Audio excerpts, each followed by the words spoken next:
The hull breach alarm shrieked as Commander Lyra Vance tumbled across the observation deck. Emergency lights bathed the chamber in crimson as the massive vessel shuddered violently around her. She slammed into a control panel, the impact sending daggers of pain through her shoulder. "Status report!" she bellowed into her neural comm. "We've got 3 void-borne cruisers, Commander." Lieutenant Kirok's voice crackled with static. "They appeared from nowhere. Our sensors didn't detect their approach until they'd already opened fire." Lyra pulled herself up, ignoring the blood trickling from her forehead. Through the reinforced viewports, she watched as energy beams lanced from sleek obsidian vessels toward the EAS Prometheus. The massive human exploration craft, humanity's pride and the vanguard of their deep space program, was under attack. Without warning or provocation, all hands to battle stations. Engineering, divert power to shields and weapons. She staggered toward the command chair as another impact rocked the ship. "Navigation! Calculate emergency jump coordinates." This was supposed to be a routine mission, the maiden voyage of humanity's first true interstellar vessel into previously unexplored space. First contact with an alien civilization wasn't on the mission parameters, let alone hostile first contact. The view screen flickered, and a face appeared, if one could call it that. A writhing mass of tentacled appendages surrounded multifaceted eyes that glowed with an unnatural violet light. It spoke in a voice that sounded like broken glass grinding against metal. "Abominations, heretics, you have seen the unseen. You have perceived the unperceivable. Your kind must be eradicated." Lyra's blood ran cold. The universal translator had worked perfectly, but she wished it hadn't. "We come in peace," she responded, fighting to keep her voice steady. "We seek only knowledge and friendship. You lie."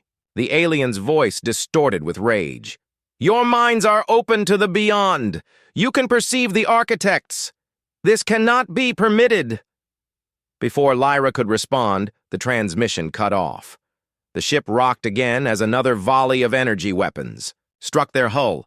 "Commander," called out Science Officer Elleran, his dark eyes wide with shock as he studied his console.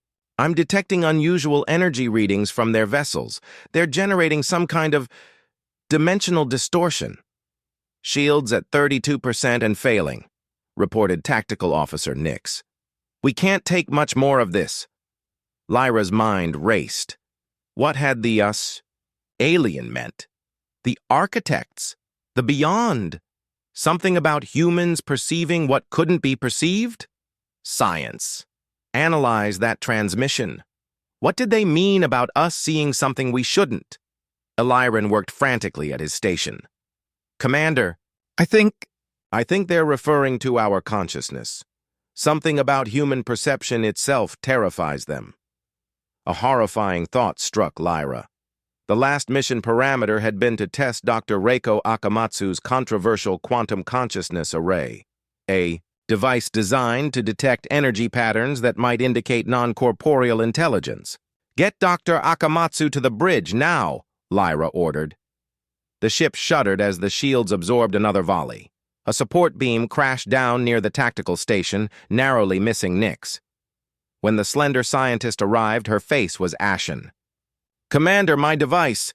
It registered a massive spike just before the attack began. Something vast was watching us from higher dimensional space. And we saw it back." Lyra's comm crackled. "Jump engines ready, Commander, but we need 2 minutes to complete calculations." "We don't have 2 minutes," Nix shouted as the tactical display showed the alien vessels moving into position for a killing blow. Dr. Akamatsu clutched Lyra's arm. "Commander, I have a theory. If we reconfigure the QCA to amplify our perceptual signature rather than hide it—" "You want to make us more visible to whatever these architects are?" Lyra asked incredulously. "Trust me. These void-born fear human perception for a reason. Let's show them why." Lyra hesitated for only a second before nodding. "Do it." As Dr. Akamatsu rushed to modify her device, Lyra addressed the crew over the ship-wide comm. All personnel, brace for emergency maneuvers. We're about to find out why humanity scares the hell out of the cosmos. Dr. Akamatsu's fingers flew across the quantum interface as Lyra ordered evasive maneuvers. The Prometheus lurched sideways, narrowly avoiding a concentrated energy blast. From the lead Voidborn vessel. 90 seconds until the jump engines are ready, Kirok reported, his voice strained. We won't last 30, Nix countered grimly. Hull integrity failing on decks 7 through 12. Atmosphere venting in sections 23A through 29B. Dr. Akamatsu didn't look up from her work. The quantum consciousness array was designed to detect higher dimensional energy patterns, what some might call souls or consciousness operating beyond our physical plane. But the device has revealed something extraordinary. Humans possess a rare ability to perceive entities that exist in dimensions beyond our own. Another impact sent tremors through the bridge. Warning klaxons blared as systems failed across the ship. And these Voidborn creatures? Lyra prompted, clinging to her command chair. They don't have this ability? No, Akamatsu confirmed. They evolved in a region of space where the barrier between dimensions is thicker. They know these higher beings exist. They worship them as gods, but they cannot perceive them directly. We can. Eliran looked up from his console, eyes wide. The energy readings are consistent with theories of higher dimensional beings, what some ancient Earth cultures might have called angels, demons, or gods. 60 seconds to jump readiness, Kirok announced. Akamatsu connected. The final components of her modified array. The Voidborn attack us because they fear what we represent. A species that can see their gods. I'm reversing the quantum field now. Instead of detecting higher dimensional consciousness, we're going to project our own consciousness outward. You're making us louder? Lyra asked. In a manner of speaking, Akamatsu replied. I'm amplifying humanity's natural ability to perceive and interact with higher dimensions. If these architects exist, they'll notice us, considering the Voidborn's reaction they already have. And if these entities aren't friendly?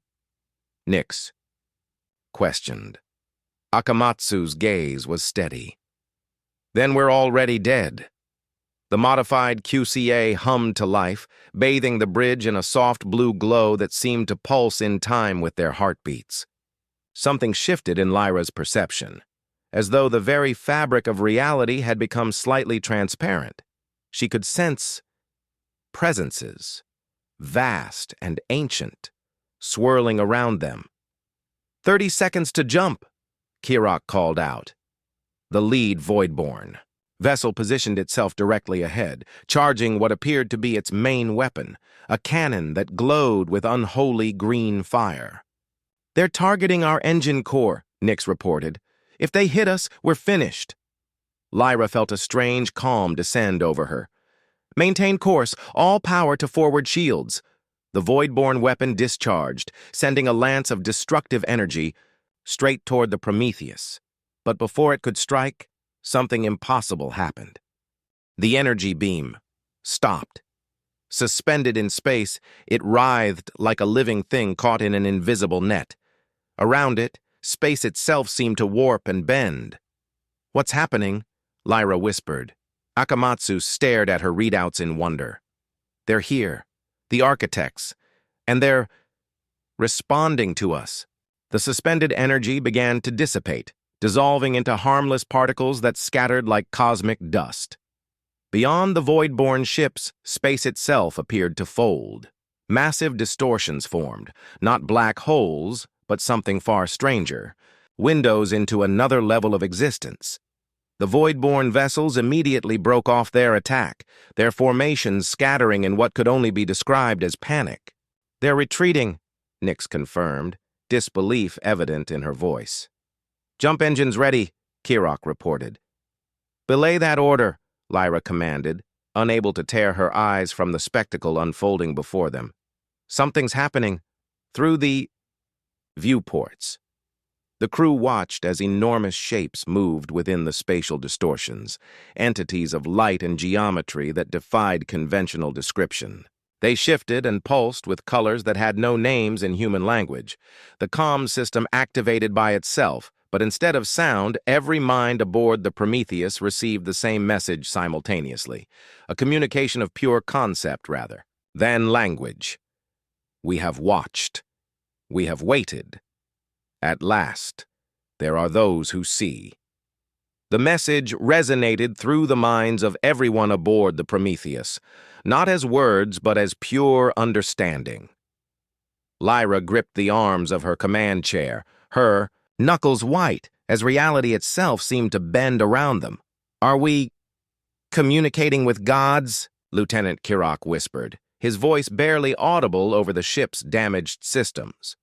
Dr. Akamatsu's face was illuminated by the ethereal light emanating from her modified array. "Not gods," she corrected. "Higher dimensional beings, entities that exist beyond our normal perception." The presence in their minds expanded, unfolding like a blooming flower with infinite petals. "Your kind possesses a rare gift. Where others worship blindly, you see clearly. The Voidborn have long served as our caretakers, believing themselves our only children.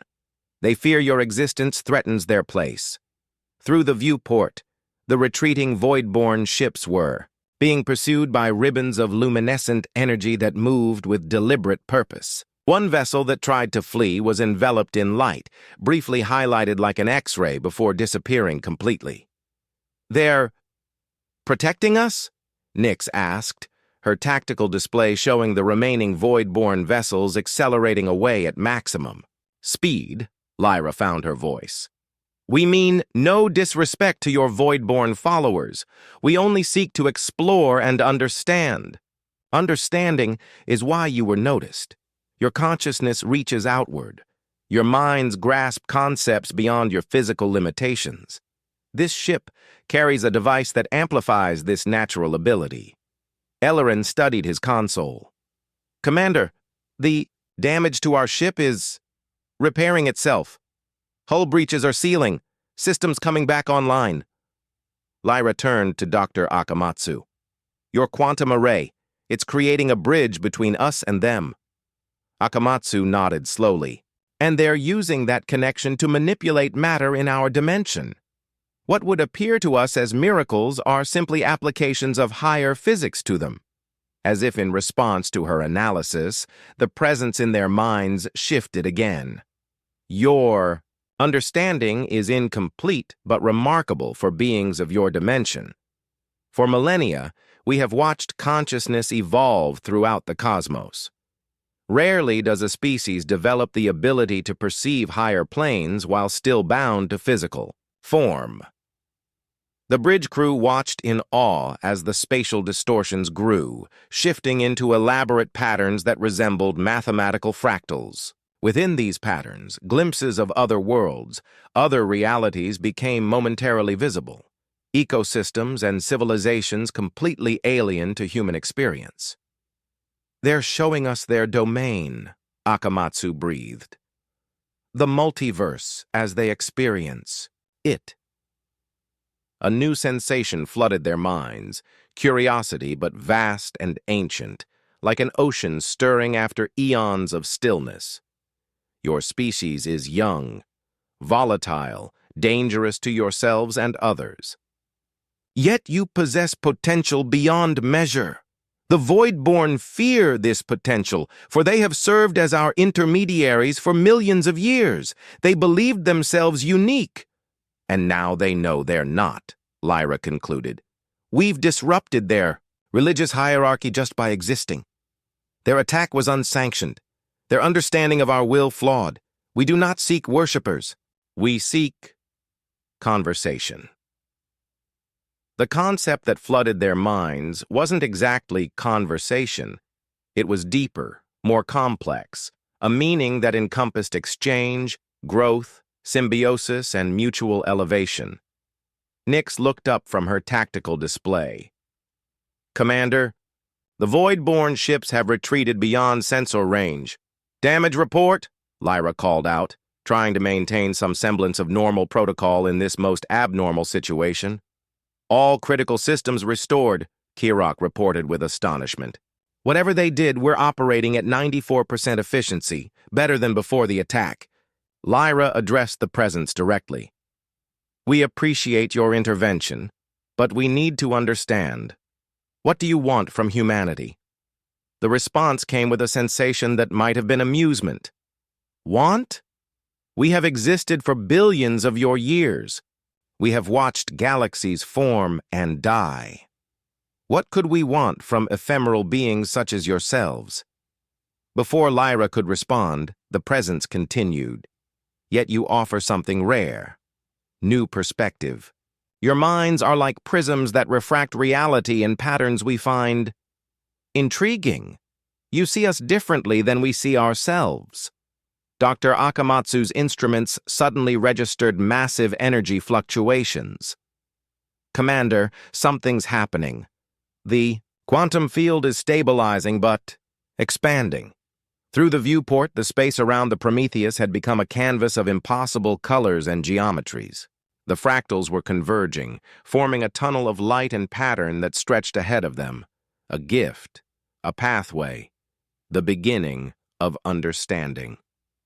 Lyra felt a decision point approaching, one that would alter the course of human history forever. Where does it lead? She asked. To knowledge, to worlds beyond your charts, to others like yourselves who have glimpsed beyond the veil. Other species who can perceive you?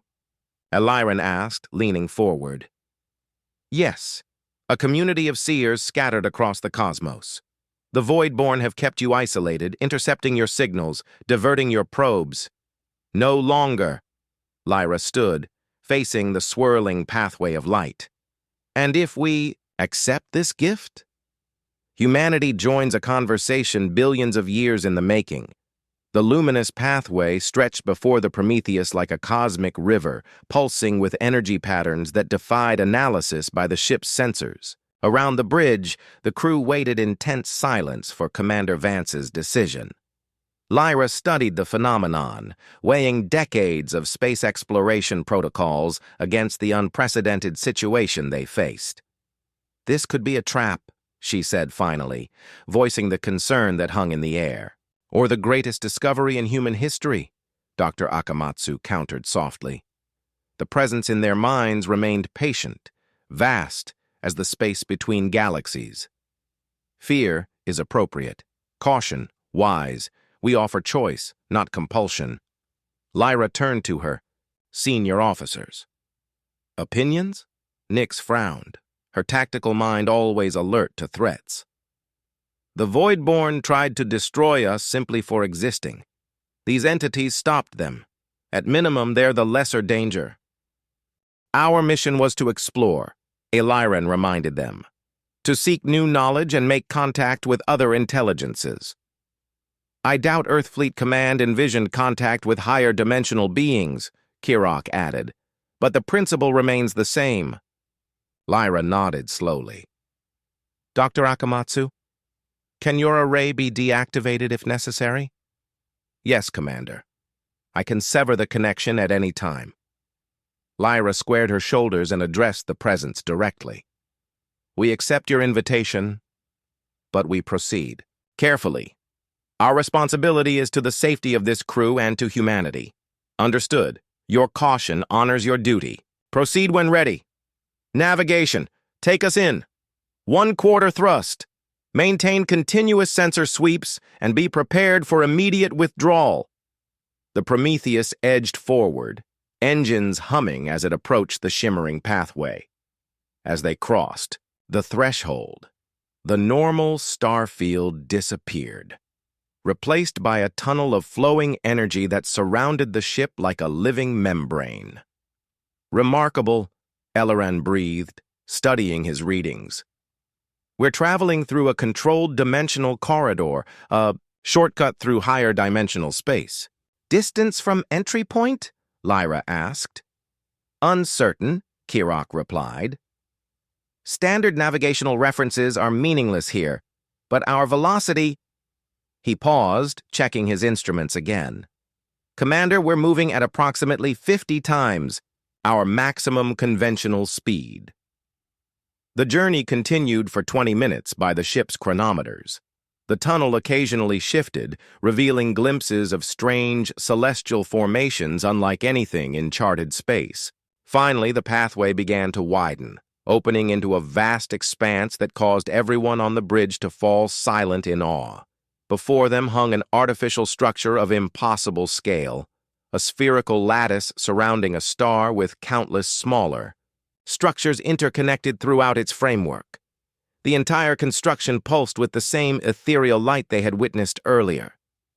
"A Dyson sphere," Eliran whispered. "Not theoretical anymore." "Not precisely," the presence corrected. "This construct exists partially in your dimension and partially in others. What you perceive is merely its shadow in your reality." As they approached, they detected smaller vessels moving around the megastructure, ships of wildly varying designs suggesting multiple civilizations and technologies. "Life signs?" Lyra asked. "Confirmed," Eliran reported. "Multiple species according to biological signatures, some familiar to our xenobiology databases, others completely unknown. The assembly of perception," the presence explained. "Representatives of 17 spacefaring civilizations who share humanity's gift of higher dimensional awareness. Some have participated in this communion for thousands of your years." The Prometheus was guided toward a docking structure that adjusted, its configuration as they approached, adapting to match their ship's specifications perfectly. "They're accommodating our technology," Nyx observed with surprise. As they completed docking procedures, Lyra addressed her crew over the ship-wide comm. "This is Commander Vance. We've been invited to make contact with multiple alien civilizations under the sponsorship of entities that exist beyond our normal perception. I'm authorizing first contact protocols. Senior officers will form the initial contact team. This is what we trained for, people. Let's make humanity proud." The airlock cycled, revealing a delegation waiting in the reception chamber.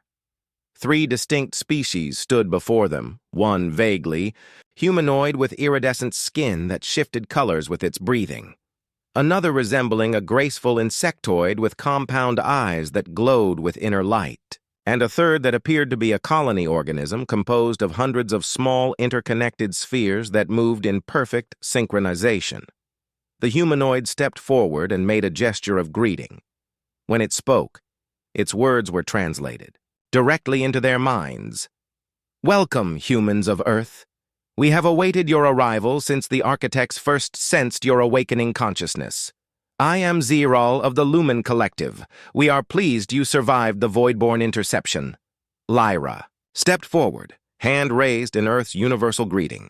"Commander Lyra Vance of the Earth Alliance ship Prometheus. We come seeking knowledge and peaceful exchange." Zeral's skin rippled with colors that suggested pleasure. "You will find both here in abundance. For millennia, the Assembly has served as a sanctuary for perceiver species, those rare beings who can sense the higher dimensions. The Voidborn tried to prevent our arrival," Lyra noted. "Why?" The insectoid being's mandibles clicked softly before responding. "The Voidborn Empire spans 3,000 star systems. For millions of years, they have believed themselves the chosen intermediaries of the architects. They built their entire civilization on this belief. The colony organism rearranged itself into a new configuration as it added, 'Your existence threatens their cosmology. If humans can perceive the architects directly, what need for Voidborn intermediaries? What justification for their empire?' A crisis of faith," Dr. Akamatsu murmured. "Our very existence is heresy to them." "Precisely," Zeral confirmed. "And now that humanity has made contact with the Assembly, the Voidborn face a decision. Adapt their understanding or attempt to eliminate all perceiver species. They would declare war on all of you?" Nyx asked, her tactical mind immediately assessing implications. "They have tried before," the insectoid said grimly. "They failed, but at great cost to all. Ziral gestured toward the interior of the station. Come, the full assembly awaits. There is much to discuss about humanity's role in the coming darkness. The human delegation followed their alien guides through corridors that defied conventional architecture. Surfaces shifted and realigned as they walked, accommodating their presence as if the structure itself were alive and aware.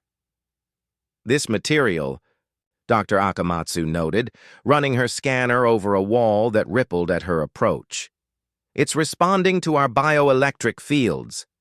Ziral's skin flashed patterns of blue and gold. The station exists partially in higher dimensions. What you perceive as solid matter is actually a complex energy lattice maintained by architect influence. They entered a vast chamber where representatives of 14 other species had gathered in a circular arrangement. Some resembled nothing in Earth's evolutionary history, beings of crystalline structures, others composed of what appeared to be controlled plasma, and still others whose forms seemed to constantly shift between states of matter. At the center of the chamber floated a sphere of swirling energy, reminiscent of the distortions they had witnessed during their encounter. With the architects, the Nexus, explained the insectoid being who had introduced itself as Varric Tal. It allows clearer communication with the architects across dimensional boundaries. The colony organism, a collective intelligence calling itself Mosaic, arranged its component spheres into an approximation of a human face. Your species is young, yet your dimensional perception is remarkably acute. The architects sensed your potential centuries ago when your philosophers first conceptualized realities beyond the physical. Earth's quantum physicists theorized multiple dimensions, Elleran observed, but we never imagined conscious entities dwelling within them. Theory often precedes perception. A crystalline being chimed in, its voice resonating like struck crystal. Your species' greatest advantage is your imagination, the ability to conceptualize what cannot yet be detected by your instruments. Lyra stepped forward. You mentioned a coming darkness. What exactly threatens the assembly? The chamber darkened as the Nexus pulsed, projecting images of void-born war fleets massing at the edges of various star systems. The perspective shifted to show worlds burning, civilizations in ruins. The Voidborn have declared a holy war, Ziral explained grimly. They call it the Purification. Already 3 worlds with emergent perceiver species have been sterilized. But why would the architects allow this? Nix asked. They intervened to save our ship. The architects operate on different scales of time and causality. Varric Tal clicked its mandibles thoughtfully. They perceive the totality of existence across multiple timelines. Direct intervention is rare. Then why help us? Lyra pressed. The Nexus pulsed again, and the presence they had felt earlier returned to their minds. Humanity represents a unique pattern in the cosmic tapestry. Your perception is untrained but powerful. Your adaptability exceeds all known species. Most importantly, you exist at a crucial nexus point in dimensional stability. Earth's location, Dr. Akamatsu realized suddenly. It's significant in higher dimensional space. Yes. Your solar system occupies a region where the barriers between dimensions naturally thin. This facilitates perception but also creates vulnerability. The Voidborn know this. They seek to collapse these dimensional thresholds permanently to seal the barriers between realms. Mosaic's components rearranged anxiously. If they succeed, all connection with the architects will be severed. The assembly will lose its greatest teachers and protectors. And humanity? Lyra asked, though she suspected the answer. Earth would be their primary target, Ziral confirmed. Your species represents both the newest threat and the most strategically important location. The assembly representatives moved closer, forming a circle around the human delegation. We did not bring you here merely to warn you, said a being composed of shifting smoke and light. We need your help. What could we possibly offer that your advanced civilizations cannot? Eliran asked. Varric Tal's compound eyes glimmered. Your quantum consciousness array. No other species has developed technology that directly amplifies dimensional perception. Dr. Akamatsu's device was experimental, Lyra pointed out, barely tested before our mission. Yet it functions remarkably well, Ziral noted. Our scientists have analyzed its operation through the architect's perception. With refinement, it could be replicated and enhanced. The nexus pulsed and images formed, showing modified versions of the QCA technology integrated into defensive systems, communication networks, and perception enhancers. The Voidborn strength lies in numbers and technological advancement, the architects communicated. The Assembly's advantage is dimensional awareness. Humanity bridges these domains, combining technological innovation with natural perception. You want us to weaponize the QCA, Lyra realized, to create technology that amplifies the Assembly's connection to the architects. Not weapons, Mosaic corrected. Tools of communion, bridges between dimensions. The Voidborn Empire fears what it cannot control, Ziral added. Their attack on your ship was merely the beginning. They will come for Earth with their full might once they realize you have joined the Assembly. Lyra exchanged glances with her officers. The implications were staggering. Humanity thrust into an interstellar conflict within hours of its first. Extraterrestrial contact. We have no authority to commit Earth to this alliance, she said finally. We need to return home. Report what we've learned. Allow our leaders to decide. Of course, Ziral agreed. But time flows differently here. While we have conversed, the Voidborn have already dispatched a fleet toward your home system. The Ye Nexus displayed a massive armada of Voidborn vessels, hundreds strong, moving through space toward a familiar blue planet. Earth has no defenses against this level of technology, Nick said, horror evident in her voice. Then we must provide them, Lyra decided. Dr. Akamatsu, how quickly can you adapt your QCA design for defensive purposes? With help from the Assembly, scientists perhaps days rather than months. Then that's our priority, Lyra declared. We'll need to transmit warnings and defensive specifications to Earth immediately. We will assist, the architects communicated. The pathway that brought you here can be reconfigured to amplify transmission signals across vast distances. Your warning will reach Earth before the Voidborn fleet. As the Assembly mobilized around them, Lyra felt the weight of humanity's future settling on her shoulders. In a matter of hours, they had discovered that humans were not only not alone in the universe, but were key players in a cosmic conflict they never knew existed. Commander, Kirok said quietly, if we do this, if Earth joins the Assembly, nothing will ever be the same. Lyra watched as the various species worked together, preparing for humanity's defense. No, she agreed. But sometimes change is necessary for survival. The Nexus pulsed once more, and she felt the architect's presence envelop her mind with something akin to reassurance. Humanity was never meant to walk the cosmos alone. You have always been seen. Now, at last, you see in return. 3 days of feverish work transformed the Prometheus from an exploration vessel into humanity's first line of defense.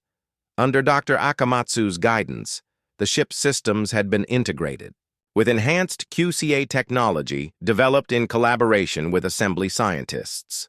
The modifications are complete, Akamatsu reported, exhaustion evident in her voice as she joined Lyra on the observation deck. The ship's sensor array can now project a dimensional field that should disrupt Voidborn targeting systems. Should? Lyra questioned, staring out at the assembly station where dozens of alien vessels were preparing to accompany them back to Earth. Nothing is certain in dimensional physics, Akamatsu admitted. But the architects have verified the theoretical principles. The enormous Nexus sphere had been miniaturized and integrated into the Prometheus's command systems, allowing limited but direct communication with the higher dimensional entities. Through this connection, tactical information and defensive strategies had been flowing directly into the minds of the crew as they prepared. "The transmission to Earth?" Lyra asked. "Successful," Ellerin confirmed, joining them. "We received acknowledgement 6 hours ago. Earth's defensive forces are on high alert, though they can hardly comprehend what they're facing." "Who could?" Nix added grimly. 3 days ago, we thought we were alone in the universe." Ziral approached, the Lumen representative's skin pulsing, with colors that had become recognizable to the humans as determination. "The assembly fleet is ready. 17 vessels representing 11 species will accompany you through the dimensional corridor. We can reach Earth 2 days before the Void-born Armada." "Barely enough time to prepare defenses," Lyra noted. "It must be sufficient." Varric Tal clicked, mandibles twitching with what the humans had learned was anxiety. "The assembly has committed, its strongest vessels, but we remain outnumbered." Mosaic's component spheres formed a pattern that approximated a solemn nod. "What we lack in numbers, we make up for in dimensional advantage. With the enhanced QCA technology, Earth has a fighting chance." Commander Vance had spent hours studying assembly battle tactics and Void-born weaknesses. The key insight had come from understanding why the Void-born feared human perception. Their technology was specifically designed to operate in conventional space-time. They had deliberately avoided developing systems that might expose them to higher dimensions. "It's time," Lyra announced. "All personnel, return to the Prometheus. We launch in 30 minutes. As the crew made final preparations, the architect's presence filled their minds once more. The pathway has been prepared. It will lead directly to Earth's orbital space. Be warned, dimensional transit of this magnitude will alert the Void-born. They will accelerate their attack." "We're ready," Lyra responded, feeling the weight of humanity's future on her shoulders. The journey back to Earth through the dimensional corridor was eerily beautiful. The Prometheus led the assembly fleet through swirling patterns of energy and light, occasionally catching glimpses of realities beyond human comprehension. "Dimensional transition in 5 minutes, Kirok announced as the end of the corridor came into view, a window opening onto the familiar blue sphere of Earth. "All hands to battle stations," Lyra ordered. "Activate the QCA field as soon as we emerge." As the ships approached the exit point, alarms suddenly blared across the bridge. "Energy surge ahead," Nix shouted. "Multiple Void-born vessels waiting." "At the terminus." "They anticipated us," Ellerin realized. "They must have detected our transmission to Earth." The dimensional corridor exit dissolved into normal space, revealing 5 Void-born cruisers in ambush position. They immediately opened fire, their weapons slicing through the vacuum toward the emerging ships. "Activate QCA field now," Lyra commanded. Dr. Akamatsu engaged the system, and a shimmering bubble of altered dimensional space enveloped the Prometheus. The first volley of Void-born weapons struck the field and distorted. The energy beams bent at impossible angles, their destructive force dispersing harmlessly into higher dimensions. "It's working!" Nix exclaimed. "The dimensional field is redirecting their attacks." Not all the assembly ships had equivalent protection. A crystalline vessel to their starboard took a direct hit and shattered, its fragments spinning into the void. The remaining ships engaged their own defensive systems, some conventional shields, others more exotic protections based on their unique technologies. "Earth Defense Command is hailing us," Communications Officer Razak reported. "On screen," Lyra ordered. The view screen flickered to life, showing the stunned face of Admiral Osiris at Earth Defense Headquarters. "Prometheus, we received your transmission, but—" His eyes widened as he took in the alien vessels visible behind Lyra. "My God, it's all true." "Admiral, we have friendly forces with us and hostile forces in pursuit," Lyra reported succinctly. The Voidborn Advance Fleet has already arrived. Their main armada is 2 days behind. We've been implementing the defense specifications you transmitted, Osiris replied, recovering his composure.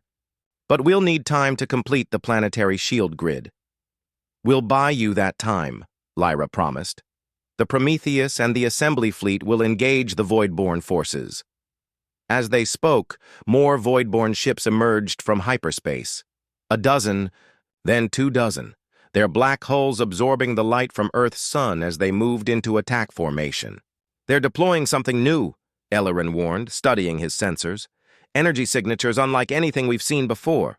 The lead Voidborn vessel discharged a beam of sickly green energy directly at Earth. It struck the upper atmosphere and began to spread like a stain, creating a visible distortion.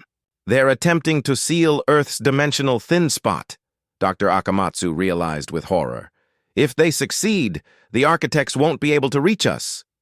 The assembly ships moved to intercept, firing weapons of astonishing diversity. Beams of coherent light, gravitational distortions, even what appeared to be controlled singularities. The space around Earth became a chaotic battlefield of conventional and higher-dimensional warfare. The Prometheus shuddered as it took a glancing hit from a Voidborn cruiser. QCA field holding at 83%, Akamatsu reported. But they're adapting. They're weapons to counter our dimensional frequency. Lyra's mind raced through the tactical options. The Prometheus wasn't a warship. It was an exploration vessel pressed into combat, yet it carried humanity's most valuable asset, the ability to bridge dimensions. Divert all non-essential power to the QCA, she ordered, and open a direct channel to the architects. The miniaturized Nexus pulsed on the command console. Lyra placed her hand upon it, feeling the familiar sensation of expanded consciousness as the higher dimensional entities responded to her call. Perceive your situation. The Voidborn seek to isolate Earth permanently. Can you counteract their dimensional seal? Lyra asked. Not directly. Their technology operates within physical space. Our influence requires conduits, minds that can perceive across boundaries. Minds like ours, Lyra realized. What if we amplified humanity's collective perception, not just the Prometheus, but everyone on Earth? The concept that flowed back carried both approval and warning, possible but dangerous. A human consciousness, multiplied and focused, could tear the dimensional barrier completely. The consequences would be unpredictable. More unpredictable than extinction, Lyra countered. The architect's presence seemed to consider this. We will guide the process. Prepare your device. Lyra turned to Dr. Akamatsu. We need to reconfigure the QCA to blanket Earth's population. Can it be done? Theoretically, Akamatsu replied, already working on calculations. If we position the Prometheus at the focal point of Earth's dimensional thin spot and invert the field projection, we could create a cascading perception effect. She looked up, eyes wide. Every human on the planet would briefly perceive the higher dimensions. And if 7 billion humans simultaneously see the architects, Ellerin began. The dimensional barrier falls, Nix finished grimly. We'd be exposing Earth to whatever exists beyond. Another volley rocked the ship. The view screen showed 3 assembly vessels engaging a Voidborn dreadnought, their exotic weapons creating spectacular disruptions in space-time around the massive enemy ship. Admiral Osiris, Lyra called over the comm. We have a potential solution, but it carries significant risks. We need to activate Earth's dormant dimensional perception, all of humanity simultaneously. The Admiral's expression was grave. The Planetary Defense Council is monitoring this communication. What exactly would this entail? A moment of expanded awareness, Dr. Akamatsu explained. Every human would briefly perceive realities beyond conventional space-time. And the risks? Unknown, Lyra admitted. But if we do nothing, the Voidborn will seal Earth from the higher dimensions permanently. then sterilize the planet. A tense silence followed before Admiral Osiris nodded. The Council votes to proceed. Better an uncertain future than certain extinction. We'll need to position the Prometheus directly above the dimensional thin spot, Lyra said. Coordinates are being transmitted now. We'll provide cover. Ziral's voice came through the comms as the Lumen flagship moved alongside. The Prometheus. The assembly stands with humanity. As the Prometheus altered course, the Voidborn seemed to sense their intention. Multiple enemy vessels broke off from the main battle, converging on the human ship with single-minded determination. They know what we're attempting, Nix reported. 6 hostile vessels on intercept course. All available power to engines and the QCA, Lyra ordered. We need to reach the focal point. The Prometheus surged forward, its enhanced engines pushing it toward the coordinates where Earth's dimensional barrier was thinnest. Assembly ships moved to intercept the pursuing Voidborn, sacrificing themselves to buy the humans time. Approaching. Focal point, Kirok announced. 30 seconds. Space around them warped as Voidborn weapons struck nearby, the fabric of reality itself beginning to destabilize under the assault of incompatible technologies. The Prometheus shuddered violently as a glancing hit tore away part of its outer hull. 10 seconds! QCA reconfiguration complete, Akamatsu announced.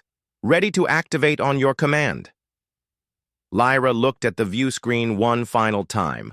Earth below them, the swirling battle above, and beyond it all, the vast emptiness of space that they now knew was anything but empty. Activate the QCA, she commanded. Full inversion. Dr. Akamatsu engaged the system. The ship's lights dimmed as every scrap of available power flowed into the quantum array. A pulse of invisible energy expanded outward from the Prometheus, washing over the planet below like a silent tide. For a moment, nothing seemed to happen. Then, on the surface of Earth, points of light began to appear, first hundreds, then thousands, then millions as human consciousness across the planet simultaneously awakened to higher dimensional perception.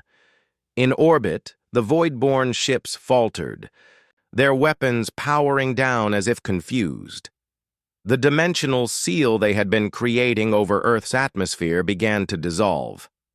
It's working, Elloran whispered. Humanity is seeing beyond. The architect's presence flooded back into their minds. Stronger than before, the conduit is open. 7 billion perceptions united. We come. Space around Earth. Shifted. The best description was that reality turned inside out, revealing what had always existed alongside conventional space-time, but had remained invisible to most. Enormous beings of light and geometry manifested, not physically, but as perceptual presences that every human could now sense. The effect on the Voidborn was immediate and devastating. Their ships began to break apart, not from weapons fire, but from the fundamental incompatibility of their technology with exposed higher dimensions. The vessels that could still maneuver retreated, jumping away into hyperspace in desperate flight. The Voidborn fleet is withdrawing, Nix reported in disbelief. All of them. On the view screen, Admiral Osiris appeared again, his expression one of awe. Commander Vance, what have we done? The reports coming in. People everywhere are seeing entities, beings of light.